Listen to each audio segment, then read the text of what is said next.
alarm clock pierced through the silence of the early morning like a blade, slicing through the fragile stillness. But Daniel Rhodes had already been awake for hours. Lying motionless on the king-size bed in his luxurious penthouse, he stared up at the ceiling, his mind caught in a relentless storm of dark thoughts. Sleep had eluded him all night. Scattered across the mahogany desk, the quarterly reports whispered accusations he couldn't ignore. Silver Maple Diner, the brainchild Daniel had poured his life into, was quietly falling apart. The East Side location in particular was unraveling. Employees leaving in droves, customer complaints piling up. Each word in those reports cut deep into Daniel's belief that if you treat employees like family, they'll treat customers like royalty. That philosophy had once transformed a humble roadside diner into a beloved chain of 43 locations across the state over the span of 15 years. But now, something was rotting from within, and the East Side was ground zero. He rose from the bed, his feet touching the cold wooden floor. Entering his spacious walk-in closet, Daniel passed over his tailored suits and polished Italian leather shoes. Instead, he reached for a relic of his past, a pair of worn khakis stained at the left knee with a trace of old paint, a faded blue work shirt, and scuffed work boots that had once carried him across rooftops and through repair jobs. In the mirror, he no longer saw the polished CEO, but the young man he used to be. The one who patched pipes, worked double shifts, and dreamed of a better life. The borrowed Toyota Camry, courtesy of his assistant's husband, carried Daniel through neighborhoods he hadn't visited in years. He passed weathered storefronts, rushed workers clinging to hot coffee cups at bus stops, and rumbling street sweepers cleaning deserted roads. This was a world he once knew well, far from boardrooms and spreadsheets. This was the world of real people grinding through real days. At exactly 6:40 a.m., the Camry rolled into the back parking lot of the Eastside Silver Maple Diner. The building looked tired, much like Daniel himself. Paint peeled from window frames, and one of the neon letters in the sign flickered weakly, as if calling for help. When had he last set foot here? 3 months? 6? The realization hit like a slap of ice water. He had become the kind of CEO he once despised, one who managed from data, not from heart. He adjusted the old baseball cap on his head and glanced into the rearview mirror. Sleepless nights had carved new lines into his face, silver streaks woven into his dark hair. Perfect. He looked exactly like what he was pretending to be, a middle-aged man searching for steady work. The disguise was ready. The back door creaked open, and warmth from the kitchen spilled into the morning chill. A small bell chimed somewhere in the back. The rich aroma of freshly brewed coffee, the rhythmic chopping of vegetables, the soft clink of dishes. Together, they formed a comforting morning symphony. "You must be Dave?" a gentle voice called from the service counter, halting Daniel in his tracks. In front of him stood a young woman with kind eyes and chestnut hair tied back neatly. The crisp white shirt and black apron of the diner's uniform couldn't mask her natural poise. Her name tag read Mia, and when she smiled, it lit up the room. "That's me," Daniel answered, his voice calm and steady, a result of hours of practice. His backstory was simple. Dave Mitchell, a factory worker, laid off and now looking for work to support his sick mother. A humbler version of his real past from 20 years ago. "I'm Mia Carson," she said, reaching out with a firm, confident handshake. "I know you're supposed to start tomorrow, but if you're here early, would you like a cup of coffee? I just made a fresh pot." Daniel had planned to decline. He was here to observe, not to bond. But there was something disarmingly sincere in the way she asked. No pretense, no fake cheer. Just honest kindness. He slid onto a red vinyl stool at the counter, letting the atmosphere soak in. Mia prepared the coffee with practiced ease, smooth, unhurried movements. She poured a steaming cup, added just the right amount of cream, without even asking, and placed it in front of him with a soft smile. Maintaining that. Huh? She said, as she wiped down the counter with a well-worn cloth. We really need the help. The ice machine's been grinding like a metal crusher for weeks. And don't get me started on the men's room door handle. Daniel nearly choked on his coffee. None of that had appeared in the monthly facility reports. I'll take a look at everything, he promised, mentally logging the issues. The front door chimed and Mia's face lit up again. Good morning, Mr. Peterson. The usual? An elderly man in a cozy cardigan shuffled in, his hands slightly trembling as he hung his jacket on the wall hook. You know me too well, sweetheart, he replied with a fond smile. Daniel watched in quiet awe as Mia transformed. She wasn't just taking an order. She was tending to someone's day. She asked about Mr. Peterson's cough, his grandkids, remembered how he liked his eggs just a little runny, without even needing to ask. How long have you worked here? Daniel asked when she returned to refill his cup. 2 years next month, Mia replied, but this time her voice held a quiet uncertainty. Though lately, I'm not sure how much longer I'll be staying. Before Daniel could ask more, the kitchen door swung open. A tall man in a neatly pressed manager's shirt stepped out, hair slicked back, smile tight and cold, like a mask carved from ice. The name tag read, Ashton Reed, Shift Manager. His voice held an unsettling edge of authority. Mia, he said, gaze sharp. Why is the new maintenance guy sitting at the counter? Shouldn't he be fixing something? Daniel saw Mia's demeanor shift instantly. The warm confidence evaporated like morning mist under harsh sun. I was just being friendly, she replied softly. Dave got here early, so I offered him some coffee. Ashton turned to Daniel, examining him like a pawn out of place on a chessboard. Dave, is it? Just know we run a tight ship here. Fraternizing on the clock sends the wrong message to customers. Daniel bit back the urge to reveal who he really was, nodding instead. Of course, just getting a feel for the place before I officially start. Good, Ashton muttered, voice flat and dismissive. But in that moment, Daniel had seen enough. Something was broken here, and it wasn't the ice machine. It was the soul of his diner, and he had come to fix it. Daniel nearly blurted out a sharp retort that Ashton was speaking to the CEO of the entire restaurant chain, but instead he simply smiled, maintaining the integrity of his cover. I just wanted to get a feel for the place before I start working, he said calmly. Good initiative, Ashton replied, though his tone was ice cold. He turned back to Mia. If you've got time to chat, maybe you should start on the side work checklist. The morning rush is coming. Mia nodded, but there was a flash of unmistakable disappointment in her eyes. She returned to her tasks, her steps noticeably stiffer than before. As she passed Daniel's stool, she leaned in slightly and murmured, Don't mind him, he's been different lately. More observant, let's say. The word observant hung in the air like a faint wisp of smoke, and Daniel felt an unexpected chill creep up his spine. At exactly 7:00 a.m., Mia returned with a plate that made Daniel momentarily forget his surroundings. Stacks of golden pancakes, crispy bacon, perfectly cooked soft eggs, and a carefully arranged portion of fresh fruit, each element plated like a work of art. I didn't order anything, Daniel said, taken aback. Welcome breakfast, Mia replied with a radiant smile. Special for new hires, and don't even think about paying for the coffee. It's your signing bonus. Daniel took the first bite and immediately felt a tightness in his chest, one he hadn't expected. This wasn't just good food.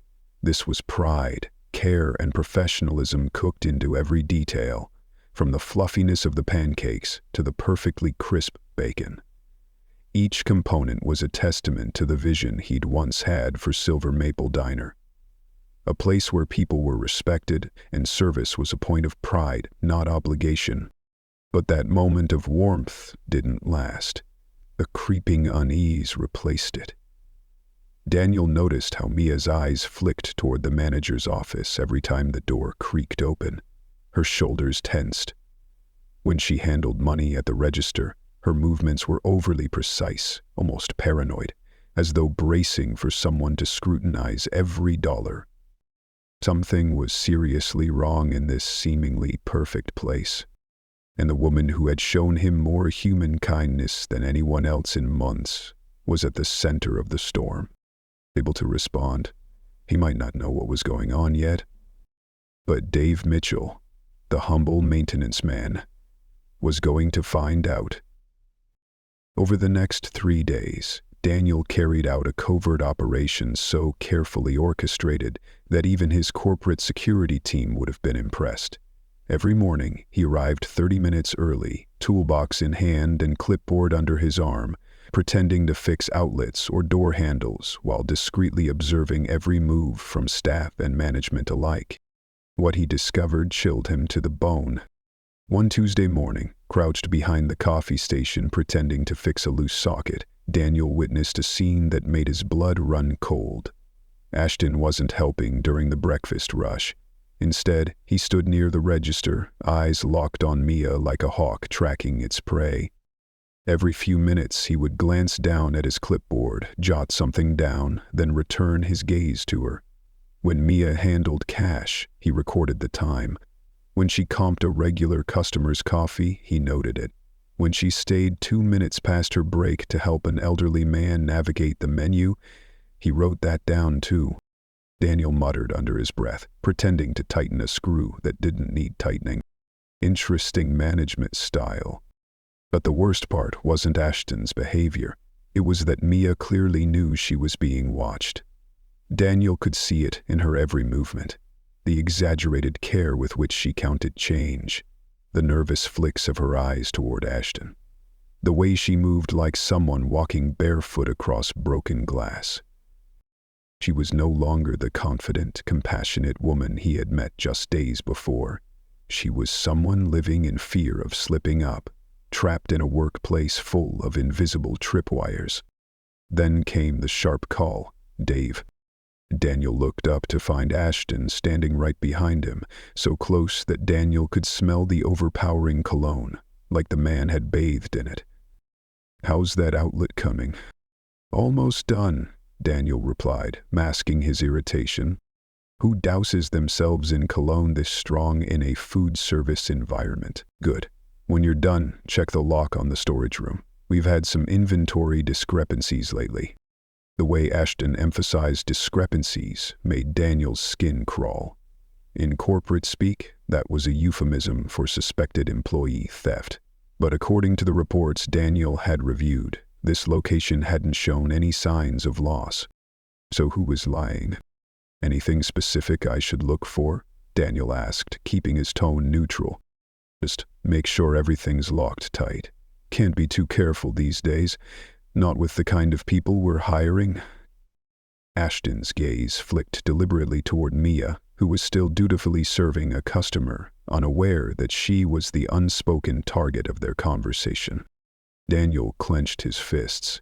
He had spent 2 decades building a company culture rooted in trust, and now someone like Ashton was systematically tearing it down, piece by piece. Wednesday brought an even darker turn. While pretending to inspect the ventilation system in the kitchen, Daniel overheard a conversation that made his stomach turn.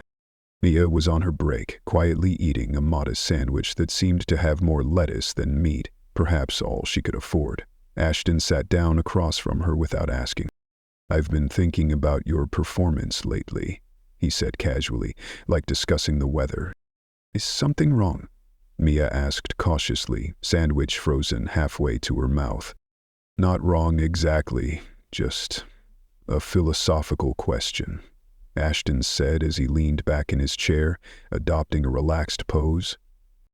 "Let's say a regular walks in 5 minutes before closing. He's starving, the kitchen's already been cleaned, But you know he tips well and brings his family in on weekends. What do you do?" Daniel immediately recognized the setup. There was no right answer. If Mia refused service, she'd seem cold. If she agreed, she'd be breaking policy. "I guess I'd ask you first," Mia said gently. "And if I'm not around," Ashton pressed. "What if you had to decide on your own?" I'd probably serve them. The customer comes first, right?" Ashton smiled coldly and scribbled something on his clipboard. "And what if serving them meant asking the cook to stay late, or bending the health department's food safety rules?" Mia's face turned pale. "I don't know. I just want to take care of the customer. But I don't want to get anyone in trouble." "Exactly," Ashton said smoothly. "But sometimes good employees have to make tough choices. They need to take initiative, even if it means coloring outside the lines a bit." Daniel's stomach twisted. This wasn't coaching. It was entrapment, methodically designed to push Mia into making a mistake. And in that moment, Daniel knew. Dave Mitchell could no longer just observe. He had to act before someone like Mia was crushed by the very system he had built. A single question echoed through his mind. Why? Why would someone like Ashton meticulously document Mia's every move, every response? The answer began to reveal itself on Thursday morning, not through words, but through one chilling action. While replacing a light bulb near the front window, Daniel caught a disturbing scene. Ashton approaching the counter during a quiet moment between shifts. This time he wasn't just carrying his clipboard. He placed a small black recording device casually on the counter between himself and Mia. "Just a routine feedback session," Ashton explained when Mia glanced at the device nervously. "Corporate requires us to record all performance discussions." Daniel nearly laughed out loud. Corporate? He was corporate, and he had never authorized anything of the sort. "Ashton, I didn't realize coming in early was a problem," Mia murmured as she was questioned about her habit of arriving before her shift. "I don't clock in until my start time, but I like to get here early to set everything up. Is that wrong?" "Wrong exactly," Ashton replied, his tone silky yet firm. "But doing that can make others feel like you're trying to show off. It can overshadow your coworkers' efforts." Daniel felt like he was witnessing an absurd disciplinary hearing unfolding in broad daylight. The very employee who constantly went above and beyond was now being branded as someone trying to seek attention. Her face tightened, and the passion in her eyes seemed to dim. I'm sorry," she whispered. "I didn't mean to cause trouble." "I believe you," Ashton said, voice as smooth as velvet but with a hidden hook. "But I need to know that I can trust you to follow company policy. No exceptions." Mia nodded, but Daniel could clearly see something inside her had cracked. The vibrant, dedicated server he'd met earlier in the week had become a cautious shadow of herself, afraid to make even the smallest mistake. And Daniel realized this wasn't just poor management anymore. This was psychological warfare. A methodical campaign to break strong employees and turn them into obedient rule followers too scared to think for themselves. Worse yet, Mia wasn't the only target. Daniel recalled Ashton's casual chats with other employees throughout the week. Marcus, the young cook who always stayed late to clean. Sarah, the part-time waitress who smiled at even the most difficult customers. Jennifer, the hostess who remembered every regular's name and preferred table. All of the best people were being slowly dismantled. And Daniel was beginning to suspect this wasn't just Ashton's personal style. It might be something bigger, something fed by a toxic regional management system silently spreading through the company. Friday morning arrived with an unusual chill that slipped through every crack of the silver maple diner. Daniel hadn't slept, Sitting in the borrowed Camry, he watched the weak sun struggle to break through the gray clouds overhead. A gut feeling told him, today, the truth would start to unravel. Inside the diner, everything ran like a well-rehearsed machine. The sound of chopping vegetables, the hiss of the coffee maker, the comforting scent of toast in the air. But beneath that surface, tension simmered. The cheerful chatter from earlier in the week was gone. Eyes darted warily toward Ashton's office, as if enjoying work had become something to hide. Mia was already at the station, checking condiments with the precision of a Swiss watch. When she saw Daniel, she smiled, but it was automatic, empty of warmth. "Morning, Dave," she said softly. "Coffee, please," Daniel replied, noting how she glanced toward Ashton's office before pouring. How even this small interaction now carried the weight of fear. The morning passed beneath a polished facade of calm. Daniel pretended to fix a cabinet hinge that worked perfectly fine, keeping one eye on Ashton, who seemed increasingly on edge. The manager kept checking his phone, fidgeting, holding a clipboard in a different color Daniel hadn't seen before. Something was coming. At exactly 9:30 a.m., Ashton walked over to Mia during the lull between the breakfast and lunch rushes. Daniel held his breath. "Mia," Ashton said, his tone oozing false friendliness, "I need you to handle something special today." From behind the service counter, Daniel saw Ashton place a yellow sticky note on the register. Mia picked it up, read it, and blinked in confusion. I don't understand. This says to serve breakfast past the cutoff time, but that goes against policy." Ashton shrugged like it was no big deal. "Sometimes we need to be a little flexible for our best customers. You understand customer service." "Of course," Mia began, but Ashton immediately cut her off. "Look, Mia," he said, voice sharpening, "I'm not asking you to rob a bank. I'm asking you to make sure our guests leave happy. Isn't that our goal?" Daniel clenched his jaw. He had personally set the breakfast cutoff for a reason. Food safety and operational flow into the lunch shift. Every policy had a purpose. But Ashton was brushing that all aside in the name of profit and so-called flexibility. "If anyone asks, I'll take the blame," Ashton added smoothly, lowering his voice like he was doing her a favor. "But no one's going to ask, trust me." Mia nodded and slipped the sticky note into her apron pocket. But Daniel saw it. The subtle tremor in her hand. The way she kept touching the pocket like it might spontaneously combust. And then the moment arrived. At 10:25, just 5 minutes before the official end of breakfast service, an elderly man Daniel recognized entered the diner. Mr. Henley. With a worn wooden cane and a slow, deliberate pace, he shuffled to his usual booth by the window. "The usual, Mr. Henley?" Mia asked, pen poised over her notepad. "You know me too well, sweetheart," the old man chuckled warmly. "Those blueberry pancakes are the highlight of my week. Doc says I shouldn't eat 'em, sugar and all. But, hey, a man needs a little joy, right?" Daniel felt a chill crawl up his spine. Mia glanced at the kitchen clock. 10:30 sharp. She looked toward the office. Ashton was gone. "I'll be right back, Mr. Henley," Mia said, voice tightening.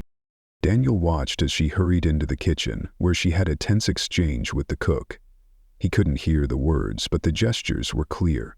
The cook shook his head, pointed at the clock, then at the lunch prep already underway.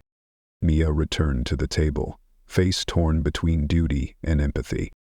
"Mr. Henley," she said gently, almost apologetically, "I'm really sorry, but we've already switched over to lunch service. I can't get you the pancakes today." Daniel knew this was the moment of truth.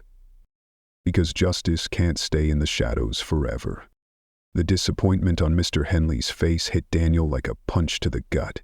The old man's shoulders slumped, his voice barely a whisper. "Oh, I guess I lost track of time. Maybe next week then." Daniel looked at Mia and saw her world cracking. This wasn't about policies anymore. This was about basic human kindness.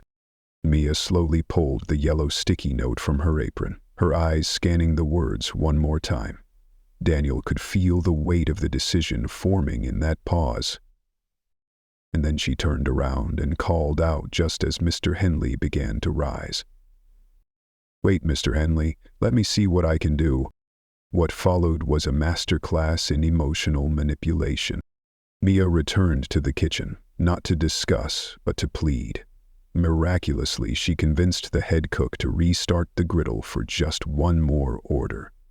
At 10:35, 5 minutes past the official cutoff, Mr. Hanley received his beloved pancakes. His face lit up like a child rediscovering a long-lost treasure.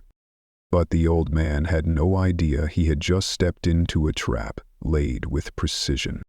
From the corner of his eye, Daniel caught movement in Ashton's office.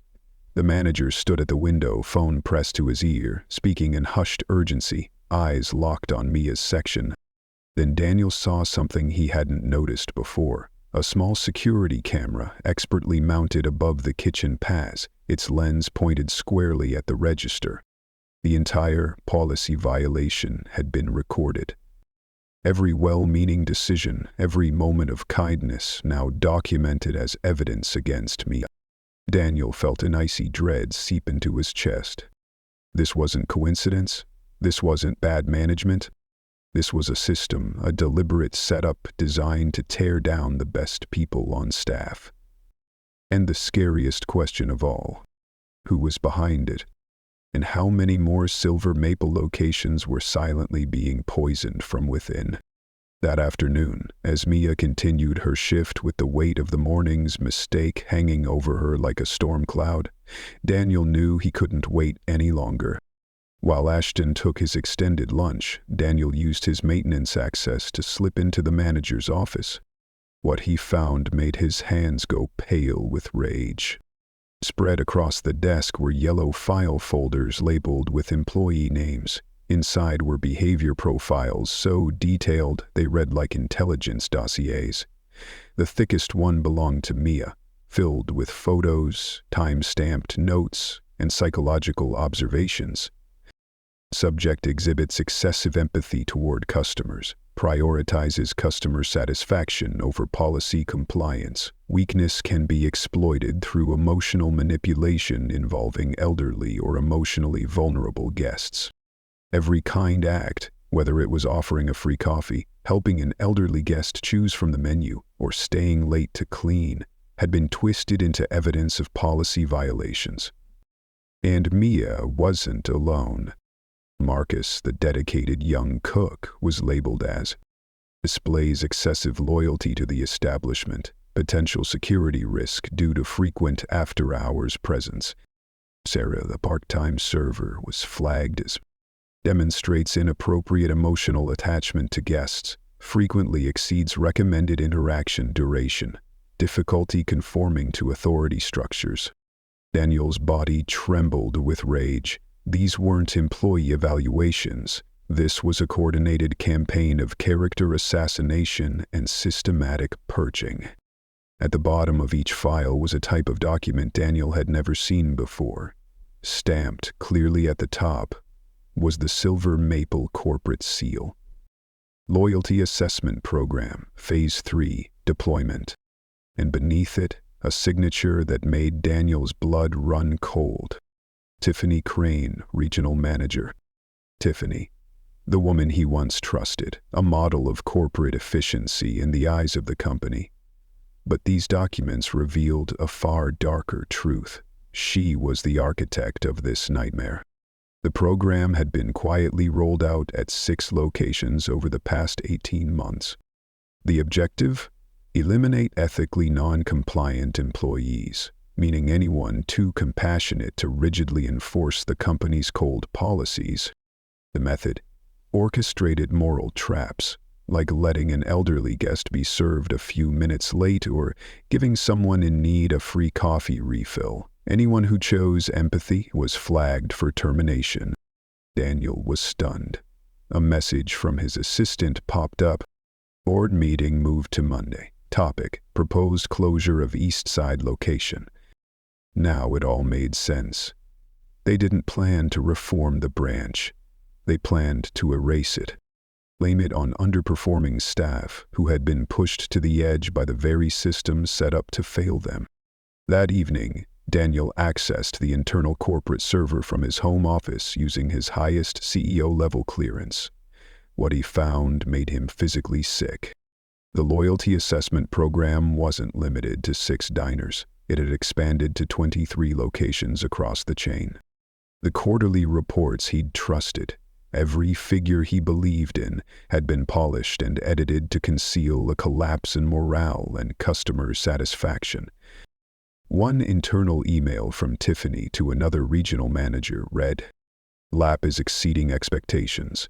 We've successfully eliminated 127 problematic employees across target locations. Compliance is up 34%. Internal resistance has virtually disappeared. The executive board will be pleased with the efficiency gains." What Daniel saw: employees being forced to quit through psychological manipulation, orchestrated policy violations, and erratic scheduling. Those who stayed were gradually reshaped into emotionless order followers, obedient, unthinking. A spreadsheet titled Program Outcomes showed exactly what this had cost. Yes, operational efficiency had increased, but employee turnover had skyrocketed. Customer satisfaction had nosedived, and multiple locations were bleeding money, even though the numbers on paper appeared stable. The Eastside location, flagged as Phase 4, full staff replacement, closure if revenue targets are not met within 6 months. Mia wasn't just a victim. She was a symbol of the very company culture this program was trying to erase. Compassion, dedication, and sincerity, now labeled as liabilities. The next morning, Daniel returned to the diner, not with a toolbox, but a briefcase. Inside him, only 2 things remained: heartbreak and resolve. He had spent the night preparing for this moment, and he knew it would change the future of the company forever. At 2:00 p.m., Daniel watched from a distance as Ashton approached Mia, a folded paper in his hand. It was a formal write-up, disciplinary action for the pancake incident. Mia accepted it, scanned the contents. Her shoulders drooped. Daniel thought she might cry, but she didn't. She inhaled deeply, straightened her back, and looked Ashton directly in the eye. Whatever she said next made Ashton's smug expression freeze mid-smile. Daniel couldn't hear the words, but he saw the fire returning to her posture. She was a warrior rising from the blow. They hadn't broken her, and Daniel knew now it was time to stand beside her. Monday morning. The crisp fall sunlight glinted off the silver maple diner's sign like a promise. Daniel sat in his car one last time as Dave Mitchell. Today he would return as Daniel Rodas and reclaim the legacy he had built from the ground up. At 10:00 a.m. sharp, he walked into the restaurant, no longer in maintenance gear but a tailored suit, briefcase in hand, carrying the truth. Mia was wiping tables with mechanical precision. Gone was the lightness he'd seen on his first day. She still did her job flawlessly, but the spark, the joy, had dimmed. Daniel stood in the center of the dining area and took a breath. "Attention, everyone," he called out, his voice ringing with authority. No longer the quiet, affable tone of a repairman, but the confident voice of a seasoned executive who had made countless high-stakes decisions in corporate boardrooms. "I need all staff to gather in the main dining area immediately." The air froze. Conversations stopped mid-sentence. Ashton stepped out of his office, irritation flashing in his eyes, until he saw Daniel. There was something in Daniel's posture that made him swallow whatever protest he had planned. "What's going on, Dave?" Ashton asked, but his voice already carried an edge of uncertainty. "No," Daniel said firmly. "My name is not Dave." He opened the briefcase and pulled out a thick folder filled with emails, photographs, and documentation. My name is Daniel Rodas, CEO of Silver Maple Diner. Silence fell like a thunderclap. Mia's cleaning cloth dropped to the floor with a soft thud. Marcus peeked out from the kitchen, eyes wide with disbelief. Sarah froze by the coffee station, her mouth slightly open. But it was Ashton's reaction that said the most. His face shifted rapidly. Shock, fear, then anger, and finally, cold calculation.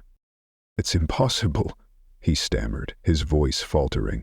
"You've been here all week, fixing things that were never broken," Daniel cut in, because the only thing truly broken in this diner was the management. He turned to the gathered employees, his eyes resolute and sincere. "I came here undercover because reports from this location showed an unusual spike in staff turnover and a sharp decline in customer satisfaction. What I found was far worse." Daniel held up a photo of Mia's employee file. "For the past week, you've all been manipulated, set up to fail, subjected to a program called the Loyalty Assessment Program, designed to eliminate employees who show too much compassion, too much dedication, values that should be celebrated, not punished." Mia stepped forward, voice trembling but clear. "The write-up for the pancakes, it was all planned?" "Yes." Daniel nodded, his voice thick with emotion. "You were forced into an impossible decision: disappoint a diabetic customer or break company policy. You chose kindness, and you were punished for it." He held up another document, an email from Tiffany Crane. "This program has decimated 23 locations. 127 employees forced out, not because they were bad at their jobs, but because they were too good, because they threatened a system that values robotic compliance over human empathy." Just then, the front door chimed, and in walked Tiffany Crane. Impeccably dressed, poised, professional, her polished smile unchanged. But this time Daniel saw through it, to the cold calculation behind her eyes. "Daniel," she said smoothly, as though it were perfectly normal to find the CEO disguised as a repairman. "I got your message about an urgent staff meeting, quite the dramatic presentation, I must say." "Tiffany," Daniel replied, his voice cold as steel. "Perfect timing. I was just explaining to the entire staff how you've systematically dismantled everything this company stands for." Tiffany kept smiling. "There must be some misunderstanding. That program was designed to improve operational efficiency and ensure policy compliance. It was approved by the board." "The board never approved any of it," Daniel cut her off, "because they didn't even know it existed. You implemented it without authorization, fabricated evidence and falsified reports to cover the damage you caused." For the first time, Tiffany looked unsettled. "Daniel, maybe we should discuss this in private. There's no need to involve employees in internal strategy." "They're not being involved," Daniel shot back. "They're the victims. They have every right to know the truth." He turned to the staff. "Each and every one of you has been manipulated, pushed into situations designed to make you doubt your best qualities, your kindness, your dedication, your ability to connect with people." Daniel placed the recording device Ashton had used to monitor Mia onto the table. "This is a video of what happened that morning. Watch carefully how a loyal employee was set up to fail." The room fell silent as the footage played, Ashton placing the sticky note, his conspicuous absence when Mia needed guidance. Mr. Henley unwittingly used as bait in a carefully laid trap. The video ended in heavy, stunned silence. "This is what your regional manager calls improving efficiency," Daniel said. "Destroying trust, crushing compassion, replacing genuine service with robotic obedience." Ashton finally found his voice. "I was just following orders." "Tiffany's orders," Daniel interrupted. "But she had no right to give them, no approval, no understanding of what people are truly worth." He turned to Tiffany. You've betrayed every principle this company was built on. You've ruined careers, harmed good people, and turned this workplace into a surveillance state. Tiffany's mask cracked. You don't understand the pressure we're under. The board wants results. Sometimes hard decisions have to be made about employee quality. Daniel shook his head, his gaze sharp as a blade. And what do you think quality means? Blind obedience over serving customers? Crushing decency to produce a clean report? He looked around the room, his voice rising with conviction. Effective immediately, Tiffany Crane is suspended pending a full investigation. Ashton Reed as well. The loyalty assessment program is terminated across all locations, and every employee who was forced out under this program will be contacted, offered reinstatement, and compensated in full. Instantly, the atmosphere in the room shifted. Doubt turned to relief. Burdened shoulders began to relax. A flicker of hope lit up in every eye. This wasn't just redemption, it was a promise that justice had finally spoken. Shoulders that had been hunched with fear stood tall again. Eyes once downcast with worry now gleamed with something rare and powerful. Hope. Mia stepped forward again, not with defiance this time, but with tears rolling down her cheeks. Tears of relief, not sorrow. "Thank you," she whispered, and those two words carried the weight of weeks of manipulation, fear, and a faith nearly shattered. Daniel looked around at the tired but unbroken faces of his employees, the people who had kept the spirit of Silver Maple Diner alive when the very system tried to erase it. "No," he said firmly, "it's me who should thank you for holding on to your integrity and your hearts despite everything they tried to do to break them. You are the soul of Silver Maple Diner, and I swear I will never let that be damaged again."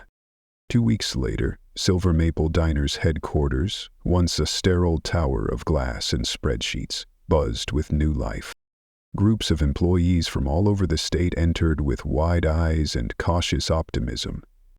From his corner office window, Daniel watched them arrive, those who would help rebuild what truly mattered. Among them, a familiar face stepped out of a taxi. Mia Carson, in a simple blue dress, her expression a blend of nervousness and quiet resolve. The past 2 weeks had been a whirlwind of reform. The internal investigation revealed a deeper web of misconduct than Daniel had imagined. Tiffany Crane was immediately terminated, along with 6 regional managers and 12 shift supervisors, those who had turned company culture into a cold mechanism of control. But the hardest part wasn't removing them. It was reaching out to those they had hurt. Daniel personally called each of the 127 employees who had been forced out under the Loyalty Assessment Initiative. Some, like Jennifer and Marcus, returned with tears of gratitude.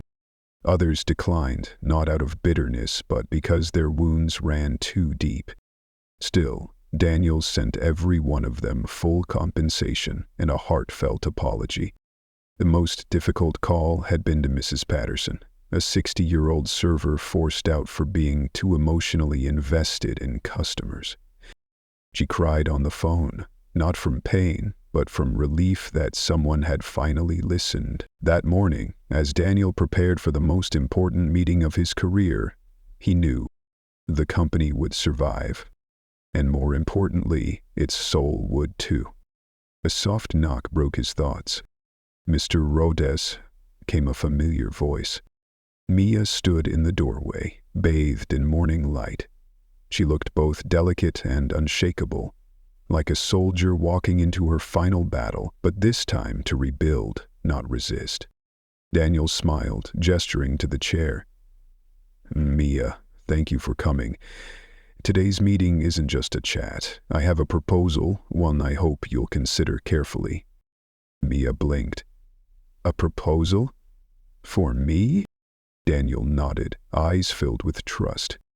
"I want to invite you to join our corporate team as staff culture coordinator. You'd work directly with me to help design a new code of ethics built from the ground up, shaped by the people who serve our customers every day. Mia was stunned. But I'm just a server. I don't have corporate experience. You have something far more valuable, Daniel interrupted gently. You have integrity. You have the respect of your peers. You know what it feels like to be caught between orders and doing the right thing. He slid a folder across the desk. This job comes with a significant salary, full benefits, and most importantly, the authority to shape how we treat our employees. Mia opened the folder, her eyes widening. This is incredible. But why me? There are people with MBAs, with management experience. There are, Daniel agreed, but none of them have walked in your shoes. None of them have been monitored, manipulated, and punished for caring too much. I need someone who can speak to our employees, not as an executive, but as one of them. He moved to the window. I lost sight of what matters most, people. I let reports blind me to the faces and the stories behind them. But you, and people like you, reminded me what a business should be. He turned, fire returning to his eyes. That program nearly destroyed everything I built in 15 years. But it also showed me something greater. That is under the worst pressure, people like you held on to your values. Mia was quiet for a long time. If I say yes, what would this new code of ethics include? That's up to you, Daniel replied. Well, up to you and the employees you'll work with. But I envision policies that protect staff who go above and beyond. Guidelines that encourage flexibility, not rigidity. Training programs that teach managers to support, not surveil. He sat back, his voice soft but passionate. Most of all, I want to create a culture where people feel safe to speak up, where their voices matter, where concerns are heard and acted on.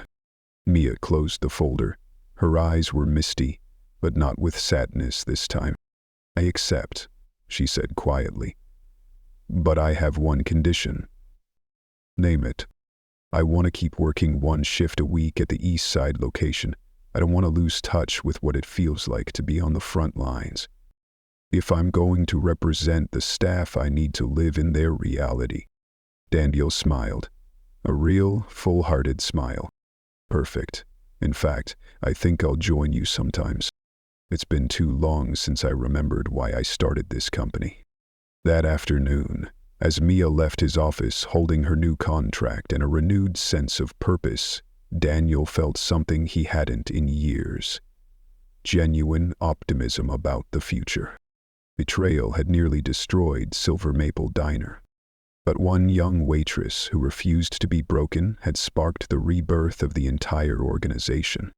6 months later, the Employee Bill of Rights, crafted by Mia and representatives from every branch, would become a model for the entire restaurant industry. But on that sunny afternoon, as Daniel watched her walk confidently toward her new future, he felt only gratitude. Because he understood now. The best leaders aren't always found in corner offices. Sometimes they're behind the counter at 7:00 a.m. with a genuine smile and a heart that refuses to be broken.